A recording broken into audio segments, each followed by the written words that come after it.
सरकार क्या गारंटी देगी कि 1 to 5 में उनका सिलेक्शन होगा और उनको जॉब मिलेगी कि आप बिना शर्त नियोजित शिक्षक को राज्यकर्मी का दर्जा दीजिए। जब आप बिहार में 10 लाख 20 लाख नौकरी की बात कर रहे हैं तो आप इस तरह की वैकेंसी निकाल रहे हैं जिसमें कि अभ्यर्थी फॉर्म ही नहीं भर पाएंगे। तो 6 to 8 का जितना भी सीट खाली है, सरकार से हम ये मांग कर रहे हैं कि सबसे पहले आप 6 to 8 की जितनी रिक्तियाँ हैं उन सब पे वैकेंसी निकालिए, क्योंकि सबसे ज़्यादा अभ्यर्थी इसी में है। सरकार को ये सोचना चाहिए कि क्या रास्ता निकाला जाए कि अभ्यर्थी फॉर्म भर सके। आप ऐसा रास्ता निकालिए कि ज़्यादा से ज़्यादा शिक्षक अभ्यर्थी फॉर्म भर सके और गुणवत्तापूर्ण शिक्षा के लिए अग्रसर हो सके। नमस्कार, मैं प्रिया, आप देख रहे हैं द बिहार प्रोजेक्ट। लगातार नियोजित शिक्षक अपने शिक्षा नियमावली में जो सरकार ने बदलाव किए उसको लेकर के लगातार मांग कर रहे हैं सरकार से, और इसको लेकर के आज जो है छात्र नेता दिलीप कुमार ने भी प्रेस कॉन्फ्रेंस किया और साफ तौर पे शिक्षक लोगों के लिए न्याय की मांग की सरकार से, और कहा कि अगर सरकार नहीं सुनती है तो उन्हें आगे आंदोलन की तरफ रुख करना पड़ेगा। एक बार क्या कहते हैं दिलीप कुमार, सुनिए जरा।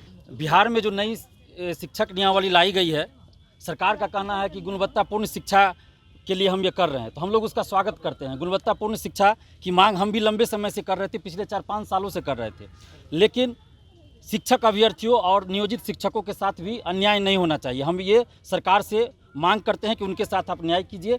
और 6 to 8 के लिए जो सीट नहीं दिया गया है, रिक्ति ही नहीं आई है, और सबसे ज़्यादा अभ्यर्थी 6 to 8 के ही हैं। सीटेट जो पास किए हैं वो 6 to 8 तक ही भर सकते हैं, 1 to 5 या 6 to 8। 11-12 के लिए नहीं भर सकते, 9-10 के लिए फॉर्म ही नहीं भर सकते। और जो बीएड किए हुए हैं वो भी अभी कंफर्म नहीं है कि 1 to 5 में वो क्वालिफाई कर जाते हैं तो उनको नौकरी मिलेगी कि नहीं मिलेगी, क्योंकि सुप्रीम कोर्ट में केस चल रहा है। जो बीएड पास है उनको अलाउ किया जाएगा या नहीं। अभी तक है कि डीएलएड वाले ही 1 to 5 में जा सकते। तो ऐसी परिस्थिति में जो बीएड किए हुए हैं, वर्षों से पात्रता परीक्षा पास किए हुए हैं, तो वो लोग कहाँ जाएंगे? वो फॉर्म भर भी देंगे तो सरकार क्या गारंटी देगी कि 1 to 5 में उनका सिलेक्शन होगा और उनको जॉब मिलेगी, क्योंकि सुप्रीम कोर्ट में केस चल रहा है। तो 6 to 8 का जितना भी सीट खाली है, सरकार से हम ये मांग कर रहे हैं कि सबसे पहले आप 6 to 8 की जितनी रिक्तियां हैं उन सब पे वैकेंसी निकालिए, क्योंकि सबसे ज़्यादा अभ्यर्थी इसी में है। इसके बाद 2011 के बाद STET परीक्षा आर्ट्स विषय के लिए नहीं हुआ है। जो 2019 का चल रहा था वो साइंस के कुछ सब्जेक्ट के लिए हुआ, अभी कॉमर्स के लिए हुआ, लेकिन आर्ट्स विषय के लिए हुआ ही नहीं है, और सबसे ज़्यादा अभ्यर्थी आर्ट्स विषय के लिए। तो फिर आप वैकेंसी तो निकाल दिए, 1,70,000 दिखा दिए, उसमें भी नियोजित शिक्षक भी भरेंगे, तो फिर ये जो पूरा सीट है वो भरेगा ही नहीं, खाली रह जाएगा इसमें सीट। क्योंकि अब जितना अभ्यर्थी पास कर चुके हैं पात्रता परीक्षा, आप उससे ज़्यादा रिक्ति है बिहार में, लेकिन लोग फॉर्म नहीं भर सकते क्योंकि उस विषय के लिए STET हुआ ही नहीं, और सीटेट जो पास है वो 11-12 के लिए अप्लाई ही नहीं कर सकते हैं।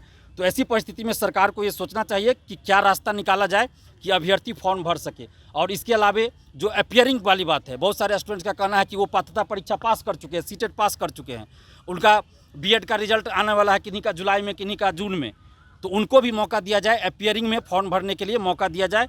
ये हम लोग की मांग है, और इसीलिए हम आज प्रेस कॉन्फ्रेंस बुलाए हैं। तो सरकार से हम यही मांग कर रहे हैं कि आप इस पर ध्यान दीजिए और ज़्यादा से ज़्यादा अभ्यर्थियों को मौका मिले शिक्षक बहाली में। चूँकि हर साल तो शिक्षक बहाली आती नहीं है, तो इसलिए आप ऐसा रास्ता निकालिए कि ज़्यादा से ज़्यादा शिक्षक अभ्यर्थी फॉर्म भर सके और गुणवत्तापूर्ण शिक्षा के लिए अग्रसर हो सके, शिक्षा विभाग भी अग्रसर हो सके, बिहार सरकार अग्रसर हो सके, और शिक्षक भी हो सके। और एक और पॉइंट है कि नियोजित शिक्षक जो 4 लाख है लगभग, और जो नए अभ्यर्थी शिक्षक अभ्यर्थी, दोनों को आप एक साथ परीक्षा ले रहे हैं, जो कि कहीं से उचित नहीं है। आपको दोनों का अलग अलग परीक्षा लेना चाहिए। अगर नियोजित शिक्षक को आपको लेना है परीक्षा, राज्यकर्मी का दर्जा देने के लिए आप कर रहे हैं, हम तो मांग कर रहे हैं कि आप बिना शर्त नियोजित शिक्षक को राज्यकर्मी का दर्जा दीजिए, क्योंकि उनकी भी नियुक्ति नीतीश कुमार जी के मुख्यमंत्री काल में ही हुआ है, किसी और के काल में नहीं हुआ है। तो आप उनको बिना शर्त राज्यकर्मी का दर्जा दीजिए, और उसके बाद आप डिपार्टमेंटल परीक्षा लीजिए, या BPSC से ही लेना है तो उनका अलग से परीक्षा लीजिए नियोजित शिक्षक का। आप फ्रेश जो ले रहे हैं, जो नए अभ्यर्थी है शिक्षक अभ्यर्थी, उनके साथ उनको मत मिलाइए, अलग अलग एग्जाम लीजिए।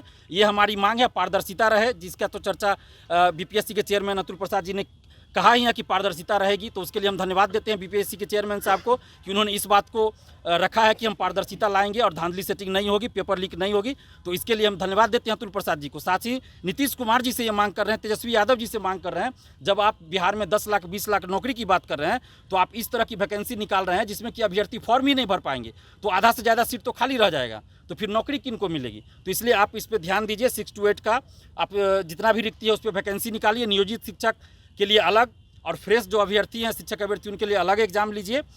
यही हमारी मांग है। तो दिलीप कुमार थे, क्या कुछ कहा इन्होंने, आपने सुना। साफ तौर पे जिस प्रकार से सरकार ने वैकेंसी जो निकाली है 1.5 लाख, और उसमें नए अभ्यर्थियों के साथ साथ जो पुराने नियोजित शिक्षक हैं उनको भी रखा है। इसको लेकर के उन्होंने मांग की और कहा कि सरकार ये कैसी तरह से वैकेंसी निकाल रही है, इसको लेकर के सरकार एक बार स्पष्ट करे, और जो जहाँ पर भी वैकेंसीज खाली हैं, जैसे कि 1 to 6 या फिर 6 to 10 है, उसको देख करके उन्होंने साफ तौर पे कहा कि सरकार जो है जो रिक्तियाँ हैं उनको भी जोड़ करके वैकेंसी निकाले, ताकि जो शिक्षक हैं वो एक तरह से अच्छे से अपना एग्ज़ाम दे सके और सारे शिक्षकों को राज्य कर्मी का दर्जा सरकार दे, और इसकी मांग उन्होंने सरकार से की। बहरहाल हमें अपने कमेंट बॉक्स में ज़रूर दीजिएगा। बने रहिए हमारे साथ, देखते रहिए अपडेट। धन्यवाद।